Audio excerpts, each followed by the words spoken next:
스터리아담을 찾아주셔서 감사합니다. 항상 건강하시고 좋은 일만 가득하시길 기원할게요. 지금 구독하시고 바로 오늘 야담 들어보시죠. 우직근 낡아빠진 살인문이 굉음과 함께 박살남과 동시에 피투성이가 된 어린 계집아이 하나가 펄펄 끓는 쇠죽솥 앞으로 굴러 떨어졌습니다.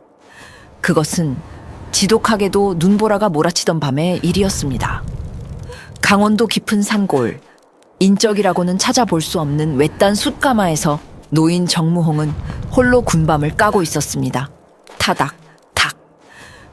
아궁이 속에서 참나무가 터지는 소리가 유일한 벗이었던 그의 적막한 일상이 저 끔찍한 파열음 하나로 산산조각 나버린 것입니다. 무홍은 굽은 허리를 천천히 펴며 돌아앉았습니다. 겉보기엔 그저 세월의 풍파에 찌든 이 빠진 촌부의 모습이었습니다. 허름한 삼벗은 숯검정으로 얼룩져 있었고 관절 마디마디가 굵어진 손은 껍질이 단단한 밤송이 하나 제대로 까기 버거워 보였습니다. 그는 짐짓 놀란 척 눈을 동그랗게 뜨며 혀를 찼습니다. 이게 무슨 날벼락인고. 바람이 거세다더니 문짝이 기어이 떨어져 나갔나 보구만. 하지만 그의 눈은 웃고 있지 않았습니다. 무홍의 흐릿한 동공은 바닥에 엎어진 아이를 훑는 찰나의 순간 매서운 짐승의 눈빛으로 돌변했습니다. 고운 비단옷은 갈기갈기 찢겨 있었고 하얀 눈 위로 붉은 핏자국이 길게 이어져 있었습니다. 그것은 넘어져서 생긴 상처가 아니었습니다. 명백한 칼자국이었습니다. 아이는 공포에 질린 눈으로 무홍을 올려다보며 입술을 달싹였습니다. 그때였습니다. 부서진 문 밖, 휘몰아치는 눈보라 너머로 묵직한 발소리들이 들려왔습니다. 하나, 둘, 셋. 눈을 밟는 소리가 규칙적이고 묵직했습니다. 훈련받은 무인들의 보법이었습니다. 이쪽이다. 핏자국이 여기에서 끊겼어. 차가운 목소리와 함께 검은 복면을 쓴 사내 셋이 들이닥쳤습니다. 그들의 손에 들린 시퍼런 환도에서는 아직 식지 않은 피 냄새가 진동했습니다. 좁은 오두막 안으로 순식간에 살기가 들이닥쳤습니다. 끓고 있는 쇠죽 소티에 김이 무색할 만큼 서늘한 기운이었습니다. 무홍은 황급히 아이 앞을 가로막으며 세상 물정 모르는 늙은이처럼 손을 내저었습니다. 아이고, 나리들. 이게 무슨 행패입니까요? 늙은이가 사는 누추한 곳에 신발도 벗지 않고 들어오시다니요. 저 아이는 제 손녀입니다. 산길을 오다 넘어져서 비켜라 늙은이. 명을 재촉하고 싶지 않으면 선두에 선 사내가 무홍의 말을 자르며 칼끝을 겨누었습니다. 그들의 눈에는 자비란 없었습니다. 아이를 죽이기 위해 여기까지 쫓아온 자들이었습니다. 무홍은 굽신거리는 척 고개를 숙였지만 숯검정이 묻은 그의 손은 아궁이 옆에 놓인 낡고 녹슨 낫 자루를 더듬고 있었습니다. 무홍의 심장 박동은 기이할 정도로 차분했습니다. 30년 전 형장의 이슬로 사라진 수백 명의 죄인들이 흘린 피 냄새가 갑자기 코끝에 맴도는 듯했습니다. 그는 잊고 지내려 했던, 아니 잊었다고 믿었던 자신의 본능이 꿈틀거리는 것을 느꼈습니다. 마루 밑 깊은 곳에 봉인해둔 피 묻은 칼이 웅웅거리는 환청이 들려왔습니다. 사내가 다시 한번 위협적으로 칼을 들어 올리며 아이를 향해 내리찍으려 했습니다. 그 순간 무홍의 입가에 비릿한 미소가 스쳐 지나갔습니다. 그것은 인자한 할아버지의 미소가 아니었습니다. 참수대 위에서 죄인의 목을 내려다보던 조선 팔도에서 가장 많은 목을 베었다는 전설의 망나니 붉은 귀신의 미소였습니다. 나리들, 날이 참 춥지요. 따뜻한 아랫목에 눕게 해드리리다.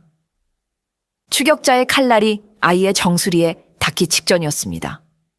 찰나의 순간 시간마저 얼어붙은 듯 정적이 흘렀습니다.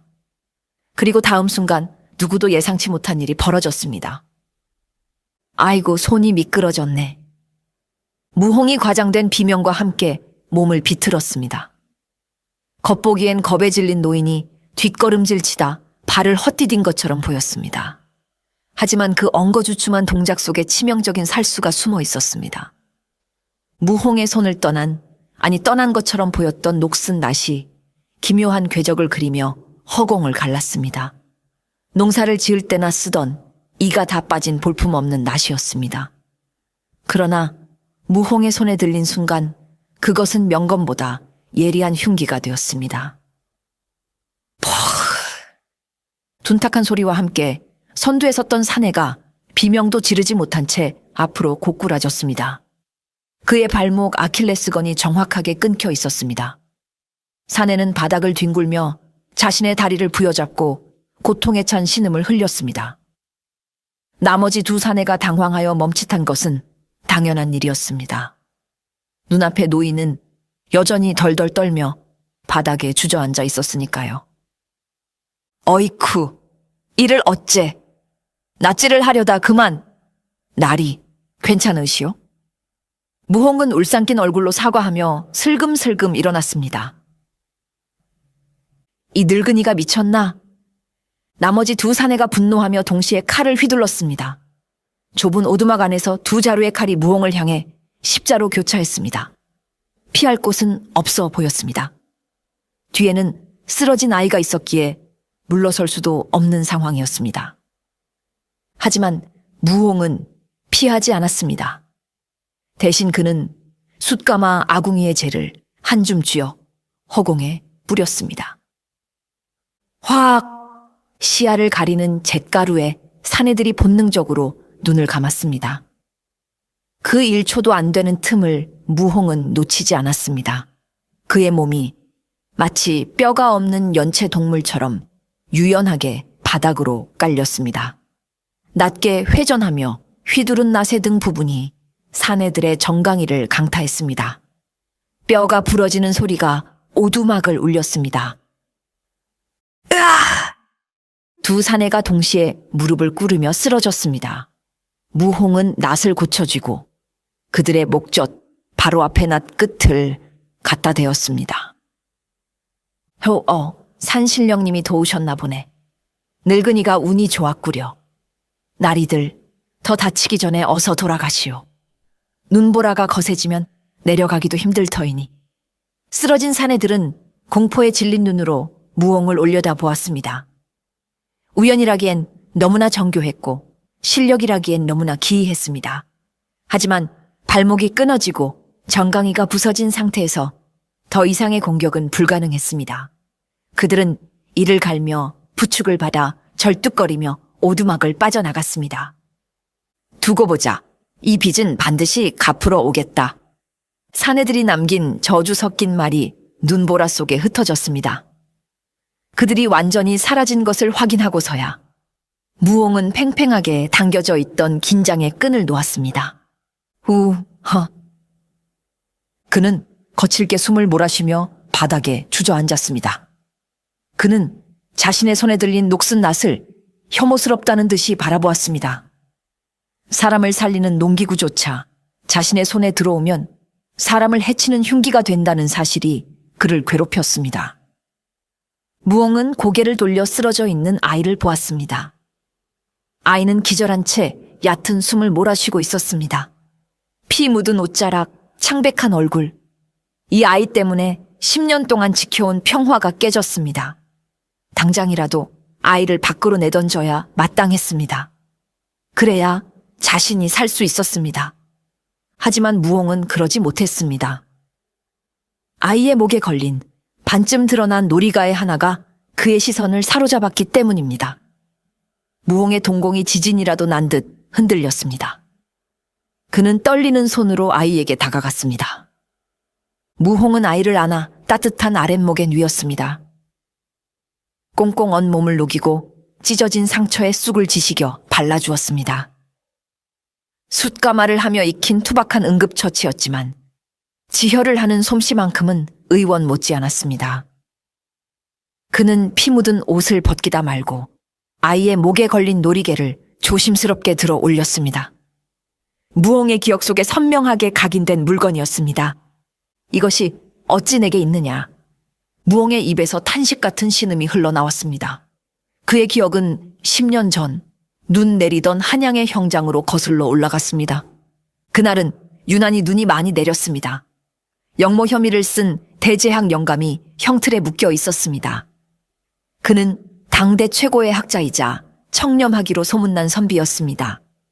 하지만 정치 싸움에 희생양으로 몰려 멸문지화를 당하게 된 것이었지요. 당시 왕실 최고의 처형수였던 무홍은 술을 한 모금 뿜어 칼날을 적신 뒤 춤을 추듯 칼을 휘둘렀습니다. 대제학 영감은 죽음 앞에서도 의연했습니다. 그는 마지막 유언으로 품에서 이 붉은 산호 놀이개를 꺼내 무홍에게 보여주었습니다. 이복의 망나니, 내 마지막 부탁이 있네. 내 손녀가, 갓 태어난 내 손녀 연화가 어딘가 살아있을 걸세. 이 놀이개는 그 아이의 어미가 남긴 유품이야. 부디 내 목은 베더라도 내 영혼만은 이 놀이개에 담아 손녀를 지키게 해주게. 무홍은 그 부탁을 묵살했습니다. 망나니에게 감정이란 사치였으니까요. 그는 단칼에 대제학의 목을 베었습니다. 하얀 눈 위로 붉은 피가 튀었고 영감의 손에서 떨어진 놀이개는 피범벅이 되어 눈 속으로 파묻혔습니다. 무홍은 그날 밤 처음으로 술에 취해 통곡했습니다. 자신이 벤 것이 죄인의 목이 아니라 조선의 양심이었다는 것을 뒤늦게 깨달았기 때문입니다. 그날 이후 무홍은 칼을 버리고 도망치듯 산으로 숨어들었습니다. 그런데 10년이 지난 지금 바로 그 놀이개를 목에 건 아이가 제 발로 자신의 집으로 굴러 들어온 것입니다. 네가 그 영감의 손녀란 말이냐. 연화라고 했지. 무홍은 잠든 아이의 얼굴을 뚫어지게 바라보았습니다. 아이의 이마와 콧날이 죽은 대제학 영감을 쏙 빼닮아 있었습니다. 운명의 장난치고는 너무나 가혹했습니다. 자신이 죽인 사람의 핏줄을 자신이 살려내다니. 이것은 하늘이 내린 벌일까요? 아니면 속죄할 기회일까요? 무홍은 머리를 감싸 쥐었습니다. 당장 아이를 깨워 내보내야 했습니다. 추격자들은 반드시 다시 올 것이고 그때는 자신의 정체가 드러날지도 모릅니다. 붉은 귀신 정무홍이 살아있다는 사실이 알려지면 조정은 군대를 보내서라도 그를 죽이려 들 것입니다. 나가라. 날이 밝으면 당장 나가야 한다. 무홍은 중얼거리며 아이에게서 등을 돌렸습니다. 하지만 마음속 깊은 곳에서는 이미 알고 있었습니다. 자신은 결코 이 아이를 내칠 수 없다는 것을요. 그것은 10년 전 차가운 형장 바닥에 버려두고 온 양심에 대한 부채감 때문이었습니다. 그때 끙끙 앓던 아이가 잠꼬대처럼 중얼거렸습니다. 할아버지, 할아버지 추워요. 그 할아버지라는 말이 무홍의 가슴을 비수처럼 찔렀습니다. 그의 거친 손이 미세하게 떨렸습니다. 그래, 춥지 않게 해주마. 오늘 밤만이다. 딱 오늘 밤만. 무홍은 밖으로 나와 흩날리는 눈을 맞으며 섰습니다. 밤하늘은 칠흑같이 어두웠고 멀리서 늑대 울음소리가 들려왔습니다. 무홍은 품에서 곰방대를 꺼내 물었습니다. 타들어가는 담배 연기 사이로 그의 깊은 한숨이 하얗게 흩어졌습니다. 기나긴 밤이 시작되고 있었습니다. 아이가 고단한 숨소리를 내며 깊은 잠에 빠져든 새벽이었습니다. 무홍은 잠들지 못했습니다. 화로의 불씨가 사그라들며 방 안에는 냉기가 감돌았지만 그의 등줄기에는 식은땀이 흘러내렸습니다. 무홍은 홀린 듯 자리에서 일어나 마루로 나갔습니다. 달빛조차 스며들지 않는 칠흑 같은 어둠 속 그는 촛불 하나를 켜들고 마루 가장 안쪽 곰팡내 나는 구석으로 향했습니다. 그곳에는 다른 널빤지와 달리 미세하게 색이 바랜 마룻바닥 한 조각이 있었습니다. 그는 떨리는 손끝으로 널빤지 틈새를 더듬었습니다. 끼익! 낡은 나무가 비명을 지르며 들렸습니다. 그 아래에는 칠흑 같은 어둠이 입을 벌리고 있었고 그 어둠 속에서 썩은 지푸라기와 함께 시큼하고 비릿한 소의 냄새가 훅 하고 올라왔습니다. 그것은 10년이라는 세월도 지우지 못한 피의 냄새였습니다. 무홍은 웅크리고 앉아 바닥 밑에 어둠 속으로 손을 뻗었습니다. 손끝에 닿은 것은 기름종이와 무명천으로 칭칭 감긴 길고 묵직한 물체였습니다. 참수도 일반 검보다 칼날이 두껍고 무거우며 오직 사람의 목뼈를 단번에 끊어내기 위해 만들어진 흉물스러운 칼. 조선팔도 죄인들의 피를 가장 많이 마셨다는 전설의 칼이 그곳에 잠들어 있었습니다. 무홍은 그 물건을 차마 꺼내지 못하고 그저 감싸인 천 위로 손을 얹었습니다. 순간 정적 속에서 기이한 소리가 들려왔습니다. 그것은 바람 소리였을까요? 아니면 늙은 망나니의 귀에만 들리는 환청이었을까요? 칼이 울고 있었습니다. 마치 피를 달라고 10년 동안 굶주렸으니 이제 그만 자신을 꺼내달라고 보채는 짐승의 울음소리 같았습니다.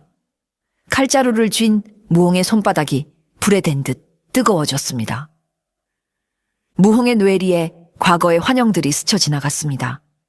형장의 이슬로 사라진 수많은 얼굴들, 목이 떨어지던 순간의 둔탁한 소리, 사방으로 튀던 붉은 선혈. 그 모든 기억이 칼을 통해 그의 혈관으로 역류해 들어오는 듯 했습니다. 그는 숨이 막혀왔습니다. 아직이다. 아직은 아니야. 무홍은 신음처럼 내뱉으며 황급히 손을 뗐습니다. 마치 만져서는 안 될 악귀를 건드린 사람처럼 쏘스라치게 놀라며 널빤지를 다시 덮었습니다. 이 칼이 세상 빛을 보는 날은 내가 죽는 날이어야 한다. 그는 쿵쿵거리는 심장을 부여잡고 주저앉았습니다. 하지만 마루 밑에서는 여전히 칼의 울음소리가 들려오는 듯 했습니다. 다음 날 아침, 연화는 고소한 밥 냄새에 눈을 떴습니다. 낯선 천장, 그을린 벽지. 아이는 잠시 멍하니 있다가 어젯밤에 끔찍했던 기억을 떠올리고는 몸을 움츠렸습니다. 하지만 방문이 열리고 김이 모락모락 나는 밥상을 든 무홍이 들어오자 아이의 경계심은 조금 누그러졌습니다. 일어났느냐. 보리밥에 된장국뿐이다만 시장기는 면해야지. 무홍은 짐짓퉁명스럽게 말하며 밥상을 내려놓았습니다. 연화는 배고픔을 이기지 못하고 허겁지겁 숟가락을 들었습니다.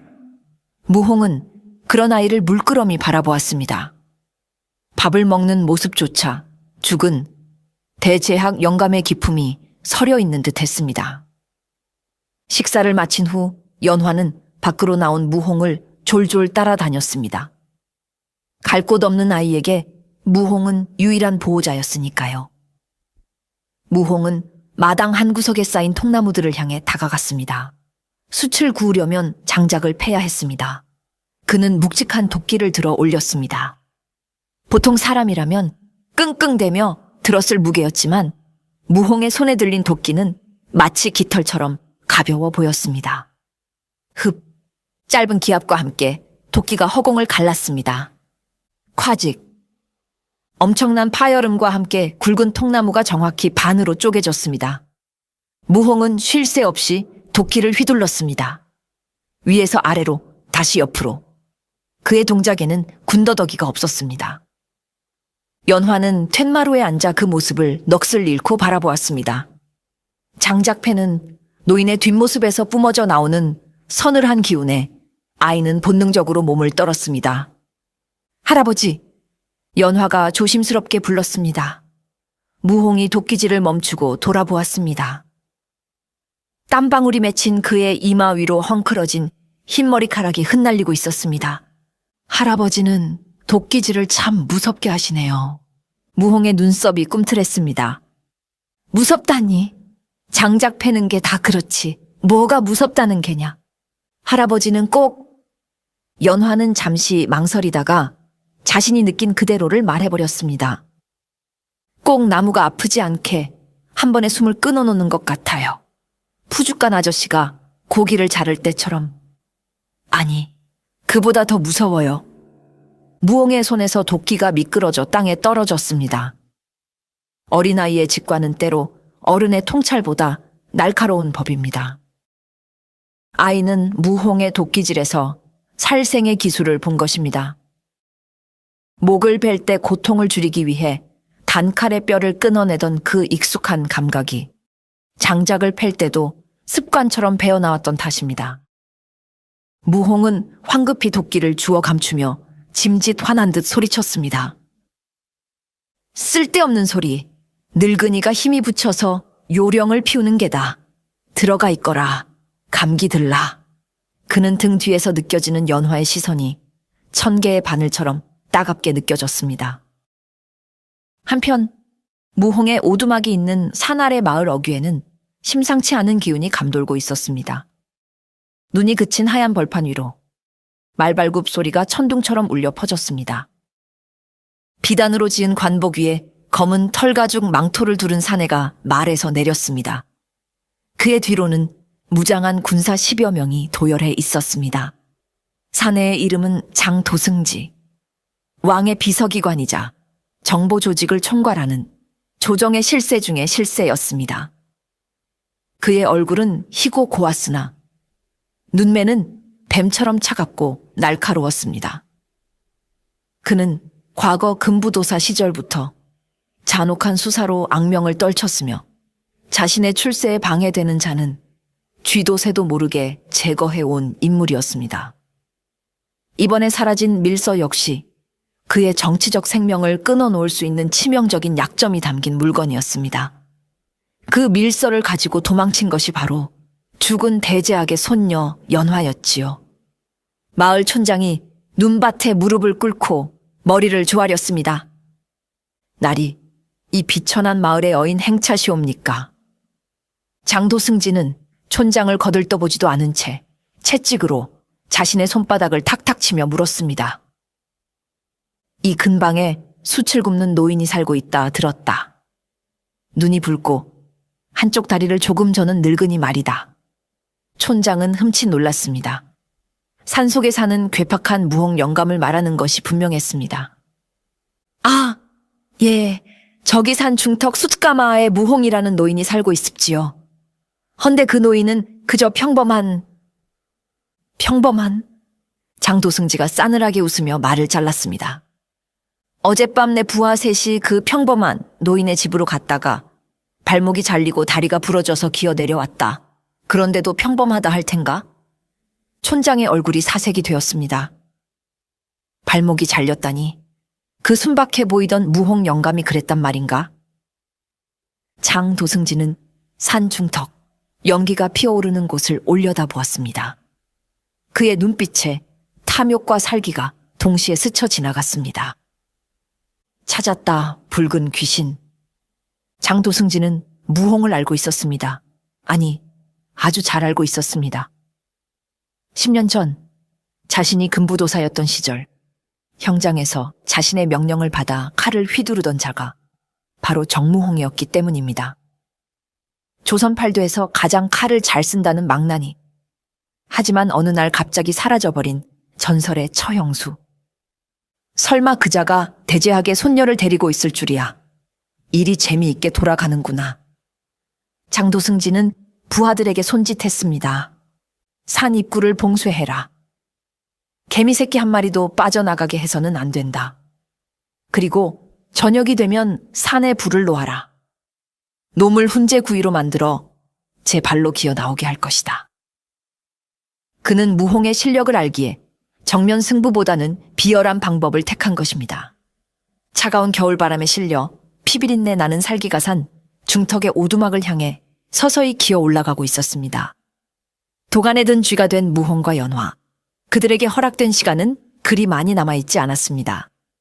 다음 날 무홍은 연화를 집에 두고 홀로 산 아래 장터로 향했습니다. 아이의 열이 좀처럼 내리지 않았기 때문입니다. 해열제와 쌀을 구하려면 위험을 무릅쓰고라도 마을에 내려가야만 했습니다. 그는 삿갓을 깊게 눌러쓰고 절뚝거리는 걸음걸이로 촌부 행세를 하며 장터의 인파 속에 섞여들었습니다. 하지만 호사다마라 했던가요? 약재상에서 나오던 무홍의 앞길을 한 무리의 왈패들이 막아섰습니다. 장도승지가 마을 분위기를 흉흉하게 만들어 놓은 탓에 왈패들도 신경이 날카로워져 지나가는 힘없는 노인들에게 시비를 걸고 있었던 것입니다. 어이 늙은이, 눈을 어디다 두고 다니는 게야. 내 옷깃을 스쳤잖아. 두목으로 보이는 거구에 사내가 무홍의 멱살을 잡았습니다. 무홍은 짐짓 비굴하게 고개를 숙였습니다. 아이고, 죄송합니다. 늙은이가 눈이 침침하여 용서해 주십시오. 용서? 이 옷이 얼마짜리인 줄 알아? 가진 거 다 내놔. 사내는 무홍의 품을 뒤져 아이를 위해 산 귀한 약재를 뺏으려 했습니다. 무홍의 눈빛이 순간 싸늘해졌습니다. 약재만은 안 된다. 그것은 아이의 생명줄이었다. 무홍은 본능적으로 사내의 손목을 잡았습니다. 이것만은 안 됩니다. 이 늙은이가 미쳤나? 사내가 주먹을 휘둘렀습니다. 그 순간 무홍의 몸이 무의식적으로 반응했습니다. 생각보다 몸이 먼저 움직인 것입니다. 그는 사내의 주먹을 가볍게 흘려보내며 손에 들고 있던 지팡이로 사내의 오금과 명치를 순식간에 가격했습니다.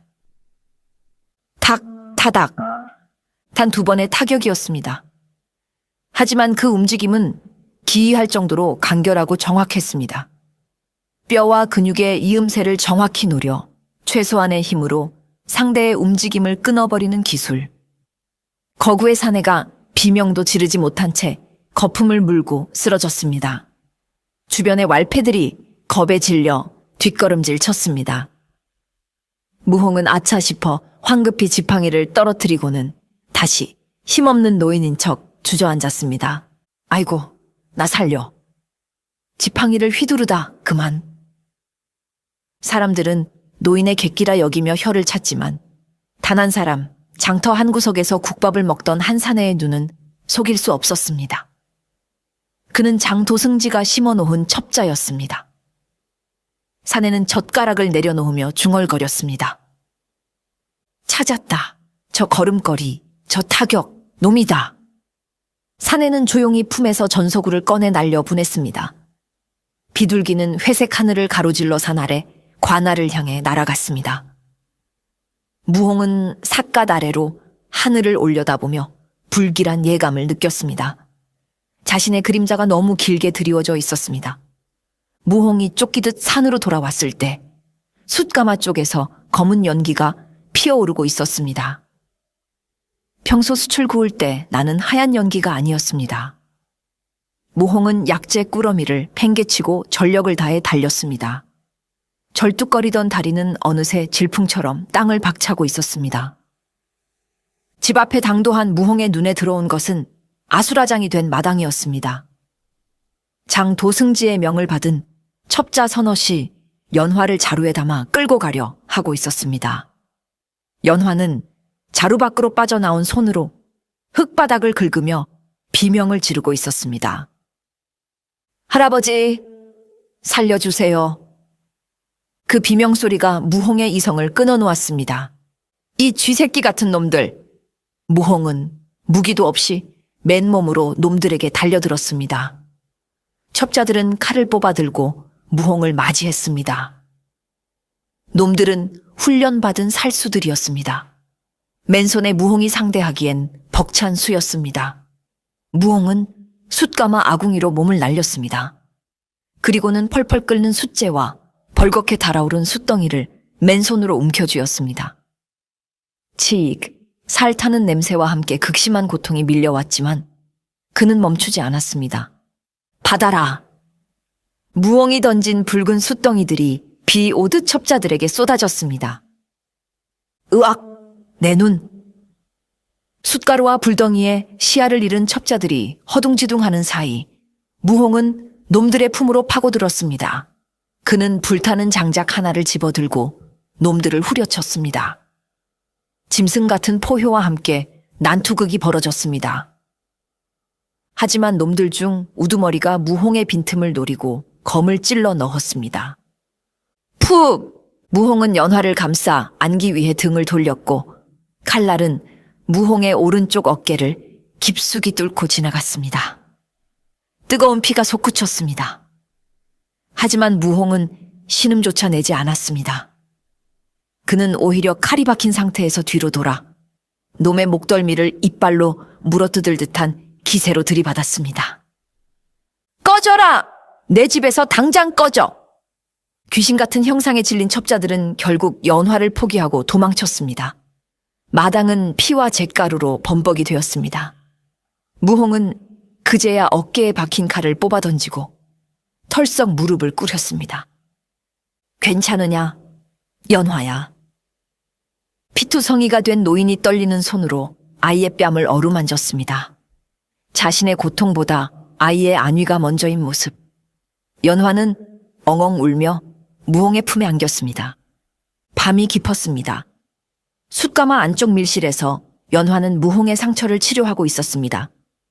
어깨의 상처는 깊고 험했습니다.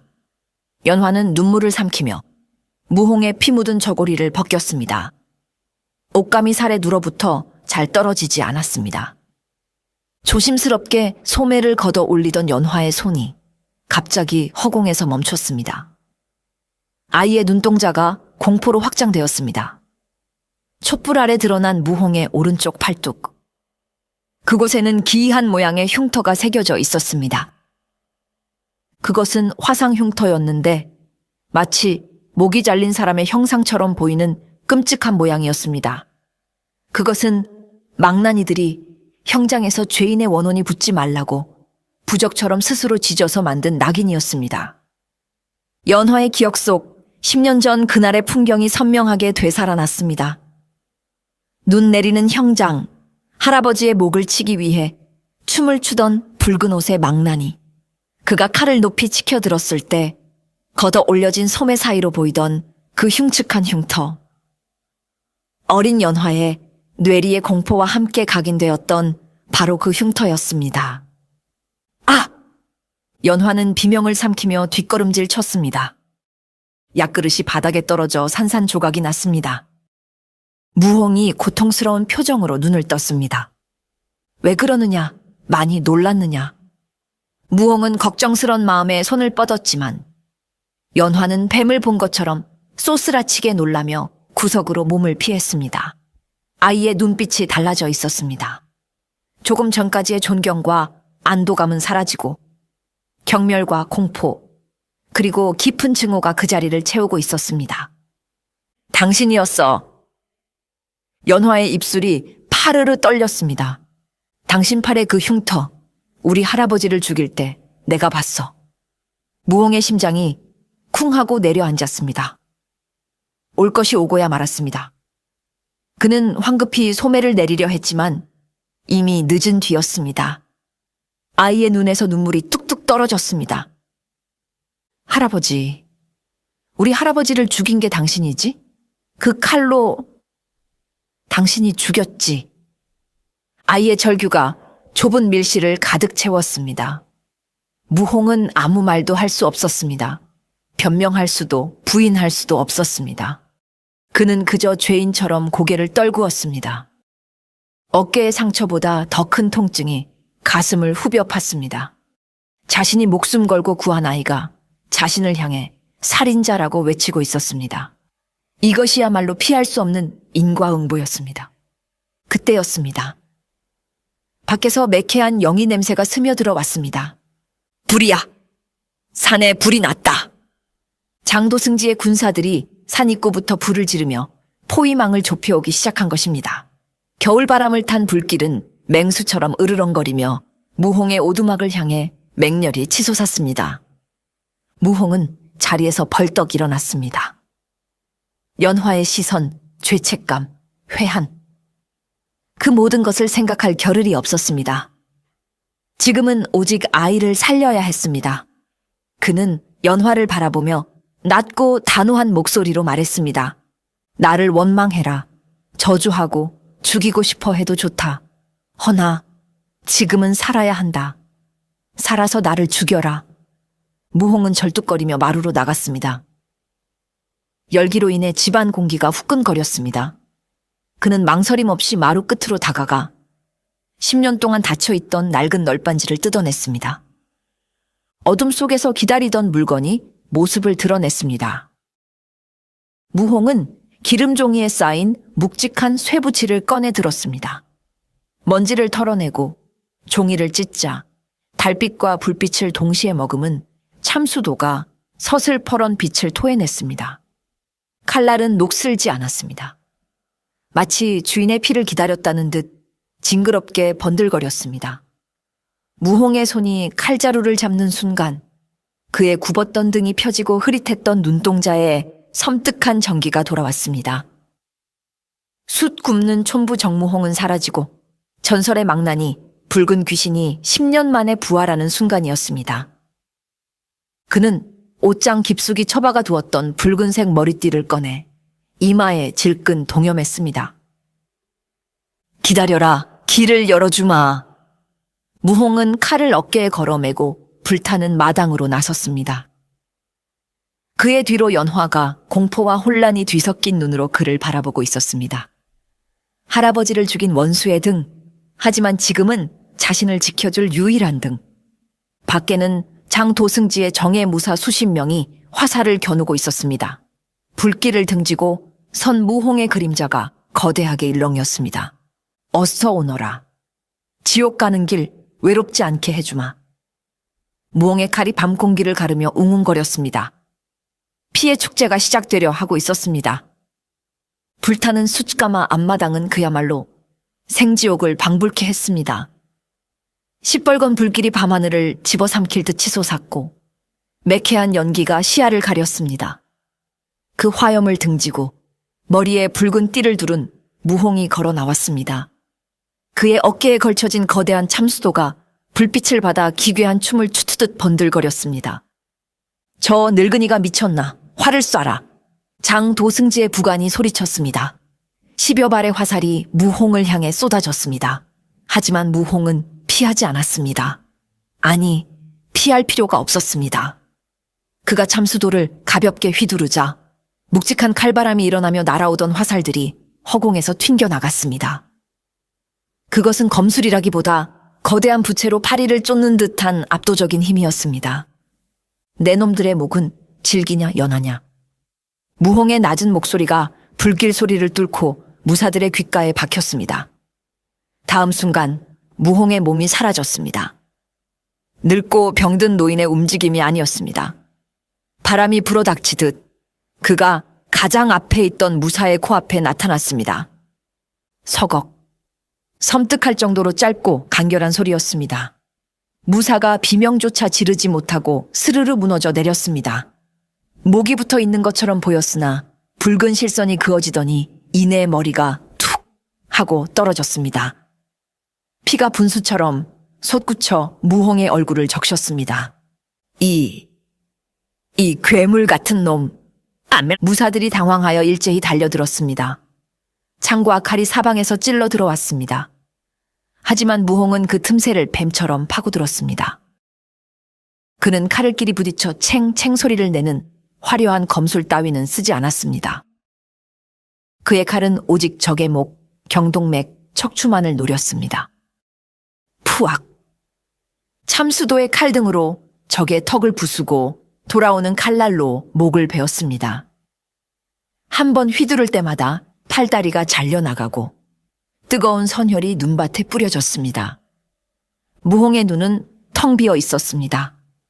그는 사람을 베고 있는 것이 아니었습니다. 10년 전 형장에서 그랬듯 그저 베어야 할 죄인들을 처리하고 있을 뿐이었습니다. 불타는 배경 속에서 피칠갑을 한 채 칼을 휘두르는 그의 모습은 영락없는 지옥의 사신, 붉은 귀신 그 자체였습니다. 방 안에서 공포에 떨며 밖을 내다보던 연화는 이 모든 광경을 목격했습니다. 불길에 휩싸인 마당, 피투성이가 된 채 사람들 사이를 누비는 무홍, 그리고 허공을 날아다니는 잘린 머리들. 그 끔찍한 광경은 아이의 깊은 트라우마를 건드렸습니다. 10년 전 눈 내리던 형장, 할아버지의 목이 떨어지던 그날의 기억과 지금 눈앞의 지옥도가 완벽하게 겹쳐 보였습니다. 연화의 눈의 무홍은 자신을 지켜주는 수호신이 아니었습니다. 자신의 할아버지를 죽이고 지금 또다시 사람들을 도륙하고 있는 잔혹한 살인귀였습니다. 무홍의 칼이 번뜩일 때마다 연화는 자신의 목이 베이는 듯한 환각에 시달렸습니다. 아! 연화는 두 손으로 귀를 막으며 마당으로 뛰쳐나왔습니다. 이성을 잃은 아이의 비명이 전장을 갈랐습니다. 살인자, 살인자야. 그 처절한 외침은 칼과 칼이 부딪히는 소음보다 더 날카롭게 무홍의 가슴을 파고들었습니다. 막 적의 목을 베려던 무홍의 칼이 허공에서 딱 멈추었습니다. 살기로 번들거리던 무홍의 눈동자가 심하게 흔들렸습니다. 살인자! 그 한마디가 무홍을 10년 전의 죄책감 속으로 다시 끌어들였습니다. 그는 순간 자신이 전장에 있다는 사실조차 잊고 멍하니 뒤를 돌아보았습니다. 연화가 경멸과 공포에 찬 눈으로 자신을 노려보고 있었습니다. 연화야. 그 찰나의 방심은 치명적이었습니다. 살아남은 무사 중 하나가 그 틈을 놓치지 않고 창을 내질렀습니다. 푹! 날카로운 창끝이 무홍의 왼쪽 허벅지를 깊숙이 뚫고 들어왔습니다. 무홍이 비틀거라며 한쪽 무릎을 꿇었습니다. 고통보다 더 큰 충격은 아이의 시선이었습니다.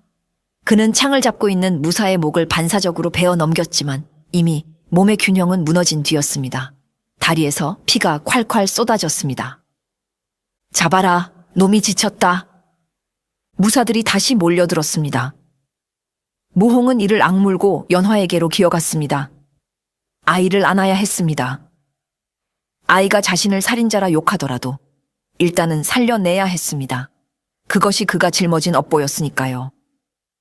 무홍은 다리에 박힌 창을 부러뜨리고 피를 흘리며 연화를 들쳐 업었습니다. 노화! 이거나! 살인자! 연화는 무홍의 등에서 발버둥치며 그의 어깨 상처를 때리고 할퀴었습니다. 무홍은 신음 하나 내지 않고 그 모든 저항을 받아냈습니다. 그는 참수도를 지팡이 삼아 집 뒤편에 숨겨둔 산길로 몸을 던졌습니다. 어둠과 눈보라가 그나마 그들의 도주를 도왔습니다. 무홍은 익숙한 지리를 이용해 추격대를 따돌리고 산 중턱에 있는 작은 동굴로 피신했습니다. 예전에 수출 굽다 비를 피하던 은신처였습니다. 동굴 안은 차갑고 어두웠습니다. 무홍은 거친 숨을 몰아쉬며 연화를 내려놓았습니다. 그리고 동굴 입구를 마른 나뭇가지로 가린 뒤 힘없이 벽에 기대 앉았습니다. 허벅지와 어깨에서 흐른 피가 바닥을 흥건하게 적셨습니다. 정막이 흘렀습니다. 밖에서는 추격대들의 고함과 횃불 소리가 멀리서 들려왔습니다. 연화는 동굴 구석에 웅크린 채 도끼 서린 눈으로 무홍을 노려보았습니다. 그녀의 손에는 날카로운 돌멩이 하나가 들려 있었습니다. 왜 구했어? 연화가 떨리는 목소리로 물었습니다. 우리 할아버지를 죽여놓고 왜 나를 구했어? 차라리 죽게 내버려 두지. 왜? 무홍은 피 묻은 손으로 얼굴을 쓸어내렸습니다. 숯검정과 피가 뒤섞인 그의 얼굴은 흉물스러웠지만 그 눈빛만은 더없이 슬펐습니다. 미안하다. 무홍의 입에서 나온 말은 변명이 아니었습니다. 그래, 내가 죽였다. 네 할아비의 목을 벤 것이 바로 나다. 무홍은 300명의 목을 베면서도 한 번도 흔들리지 않았던 눈빛을 떨구었습니다. 그날 이후 단 하루도 편히 잠든 적이 없었다. 네 할아비가 마지막 순간까지 쥐고 있던 그 놀이개가 내 꿈속마다 나타나 나를 찔렀다. 연화는 돌을 쥔 손에 힘을 주었습니다. 당장이라도 달려가 저 늙은이의 머리를 찍어버리고 싶었습니다. 원수였습니다. 그런데 연화의 시선이 무홍의 다리에 머물렀습니다. 창에 찔려 살점이 터져 나간 그 참혹한 상처. 그것은 자신을 구하려다 생긴 상처였습니다. 어깨의 상처도 온몸의 멍자국도 모두 자신을 위해 싸우다 생긴 것들이었습니다. 죽여라. 무홍이 조용히 눈을 감으며 고개를 들었습니다. 내 손에 죽는 것이 나에게는 구원일지도 모르겠구나. 어서 끝내거라. 그는 진심이었습니다. 더 이상 싸울 힘도 살아갈 명분도 없었습니다. 연화가 돌을 들어 올렸습니다. 손이 미친 듯이 떨렸습니다. 내리치면 끝이었습니다. 복수를 완성할 수 있었습니다. 하지만 연화는 끝내 돌을 던져버리고 말았습니다. 흐흐흐. 아이는 무홍을 죽이는 대신 바닥에 주저앉아 서럽게 울음을 터뜨렸습니다. 미워해야 하는데, 증오해야 하는데, 눈앞에 피 흘리는 노인이 너무나 처참해 보였습니다. 그리고 지금 이 세상에 자신을 지켜줄 사람은 오직 저 원수뿐이라는 사실이 비참했습니다. 무홍은 차마 아이를 안아주지도 못한 채 그저 묵묵히 피를 흘리며 아이의 울음소리를 듣고 있었습니다. 그것은 그가 평생 짊어져야 할 죄와 벌의 무게였습니다. 동굴 밖 눈보라는 더욱 거세지고 있었습니다. 동굴 안의 무거운 침묵을 깬 것은 산 아래에서 들려온 비명소리였습니다. 새벽의 여명이 밝아올 무렵 장도승지는 산을 뒤지는 대신 비열하고도 잔혹한 수를 두었습니다.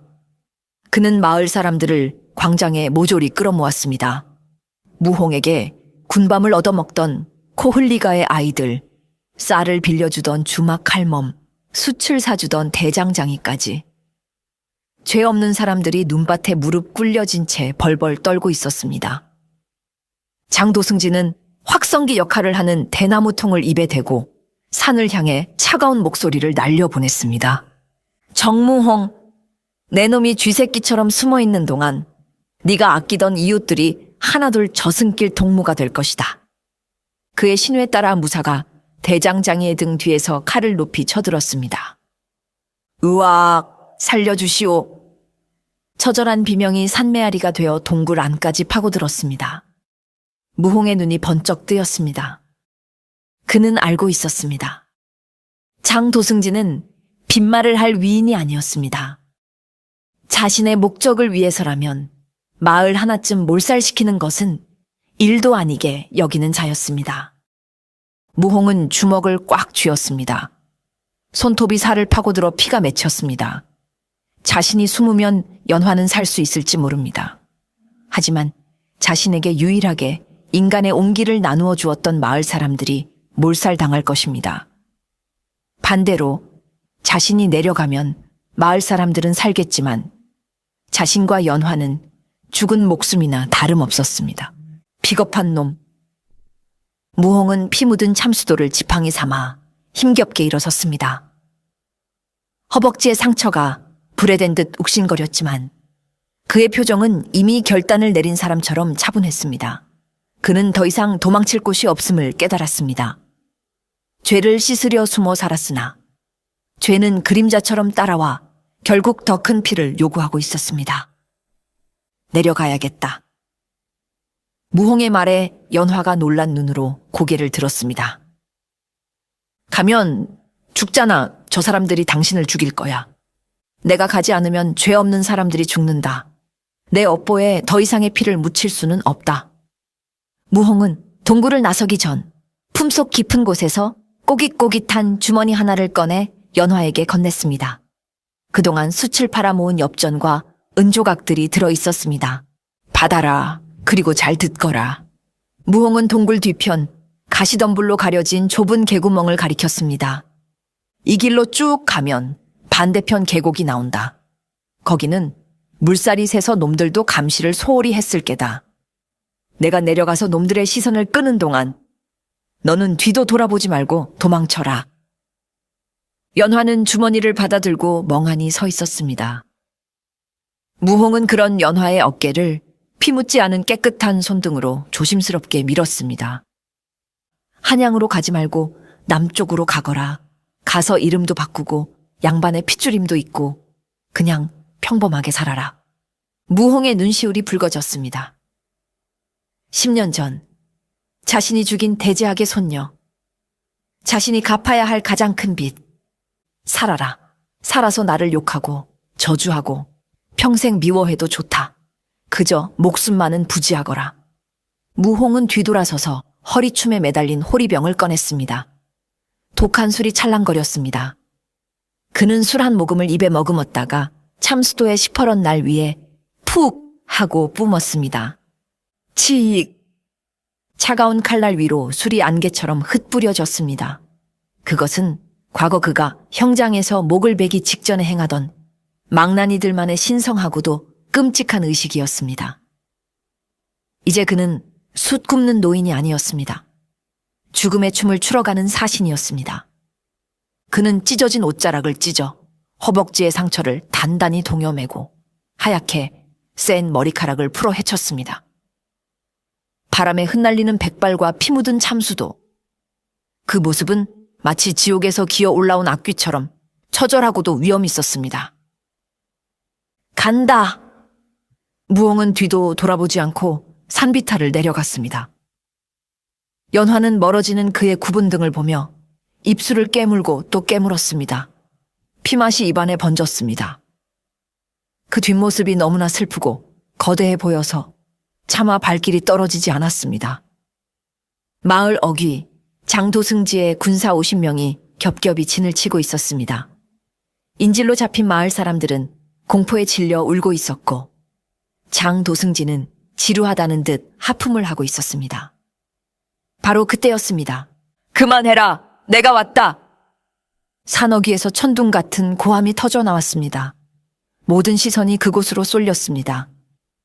아침 안개를 뚫고 백발을 휘날리며 절뚝거리는 걸음으로 걸어 내려오는 노인 하나. 그의 손에 들린 거대한 참수도가 눈밭에 끌리며 섬뜩한 자국을 남기고 있었습니다. 오, 드디어 나오셨군, 붉은 귀신. 장도승지가 비릿한 미소를 지으며 손을 들었습니다. 쳐라. 놈의 목을 가져오는 자에게 금천냥을 주겠다. 명령이 떨어지자마자 공명심에 눈이 먼 무사 10여 명이 함성을 지르며 무홍에게 달려들었습니다. 그들은 늙고 부상당한 노인 하나쯤은 식은 죽 먹기라 생각했습니다. 하지만 그것은 그들의 오산이었습니다. 무홍은 멈춰 서지 않았습니다. 오히려 속도를 높여 적의 한가운데로 뛰어들었습니다.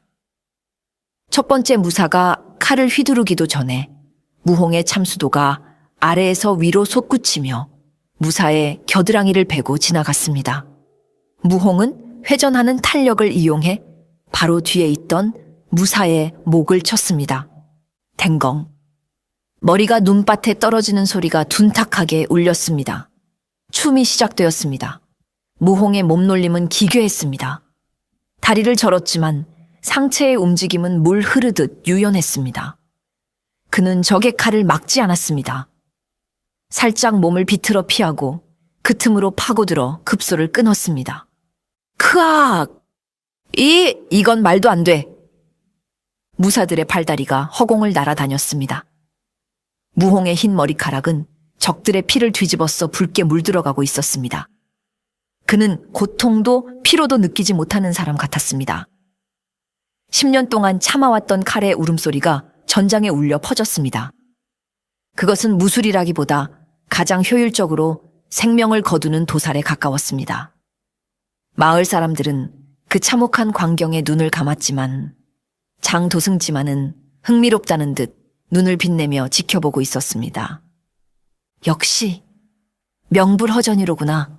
허나 늙은 호랑이가 얼마나 버티겠느냐. 무홍의 숨소리가 거칠어졌습니다. 아무리 기술이 뛰어나도 흘린 피가 너무 많았습니다. 그의 시야가 점차 흐릿해지기 시작했습니다. 하지만 그는 멈추지 않았습니다. 멈추는 순간 뒤에 남겨진 아이와 마을 사람들이 죽는다는 것을 알기에 그는 제 생명을 태워 칼을 휘둘렀습니다. 무홍의 주변에는 이미 20여 구의 시체가 산을 이루고 있었습니다. 하지만 무홍 역시 성한 곳이 없었습니다. 등, 옆구리, 허벅지.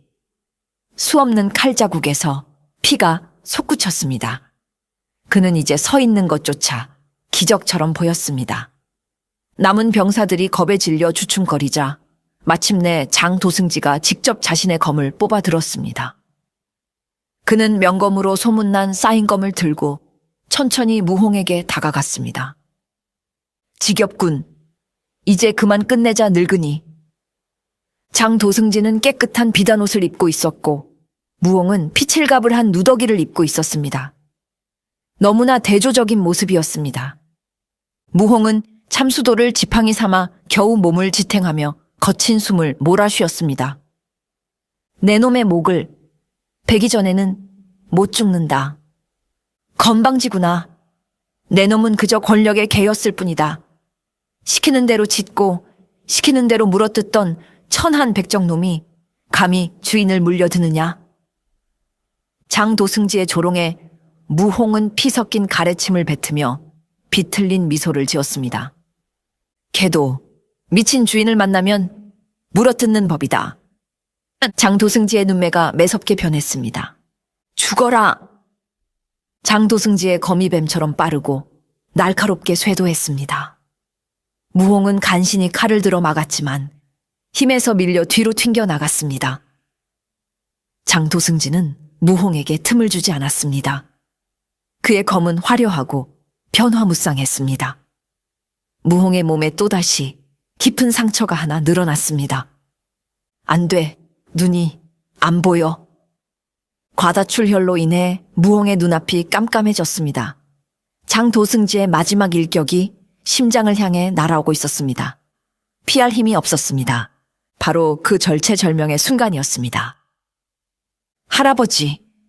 어디선가 날아온 돌멩이 하나가 장도승지의 투구를 탁 하고 때렸습니다. 예상치 못한 충격에 장도승지의 칼끝이 미세하게 빗나가며 무홍의 어깨를 스쳤습니다. 장도승지가 짜증스러운 얼굴로 고개를 돌렸습니다. 그곳에는 도망친 줄 알았던 연화가 서 있었습니다.